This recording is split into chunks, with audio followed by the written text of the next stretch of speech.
a plane disappeared and landed 37 years later. What would you do if you went on a trip to another city and suddenly discovered yourself in another country altogether? Most of us would be perplexed. Even the most daring of adventurers would at least raise an eyebrow if they found they'd flown for close to half a century. Pan Am Flight 914 was a Douglas DC-4 with 57 passengers on board and 6 crew members that ascended from a New York City airport headed for Miami, Florida, and the passengers were looking forward to seeing the warm beaches and palm trees. The plane took off without trouble, but 3 hours later, when it should have already landed at the destination airport, it had been nowhere to be seen. When air traffic control contacted the New York Tower, they got a confusing reply. Flight 914 just vanished from the radars in midair. It was dated July 2, 1955. The flight was scheduled to last a couple of hours, but it never landed in Miami. Instead, it showed up suddenly and unannounced to Caracas radar on March 9, 1985. Telling his concerns to the tower, the pilot, after a textbook landing, steered toward the gate, and ground handlers could see the faces of the shrieking passengers pressed up against their windows, looking at a wonderful new world. The pilot, for his part, dropped a tiny calendar out the window before he made a quick turn away back to the runway, where he took off and vanished as suddenly as he approached. And the calendar? Did he drop it inadvertently? Or does it hold the secret to what occurred? What exactly did it say? We might never comprehend what happened.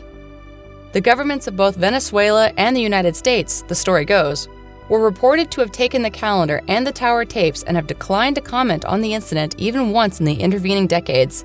What really transpired in Flight 914? It is, for once, an enigma that can be answered. The story has been flying around the internet for years and is a hot topic for the UFO and time-traveling crowd. The most famous theory is that the plane overtook some kind of time portal or wormhole, and rather than landing in Miami in 1955, it revealed on arrival in Venezuela 30 years later. One supposes it returned to the wormhole after it left Caracas. Exactly how wormholes or time portals work isn't well comprehended, apparently.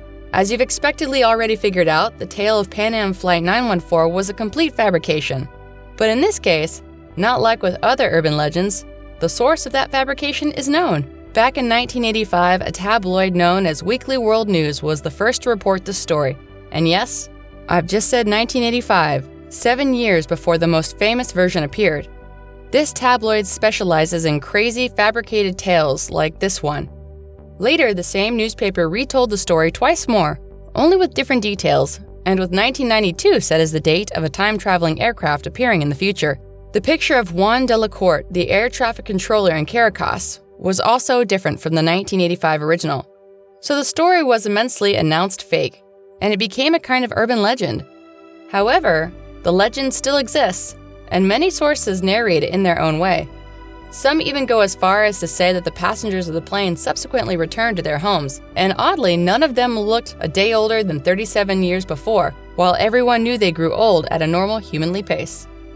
They say doctors checked the pilot, the crew, and the passengers, but couldn't find anything unusual.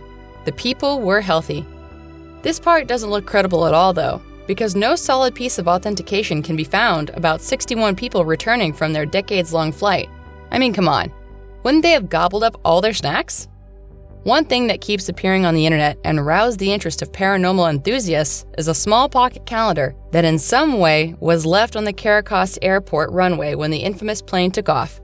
The thing about it is that it's from 1955, and it reportedly remains the only remnant of that odd encounter. There are still people who believe the calendar is real, but once again, there's no actual evidence of its existence. Who knows? Maybe it's just a big tale, an urban legend indeed. Or it could be a massive conspiracy to conceal the fact that time travel is plausible.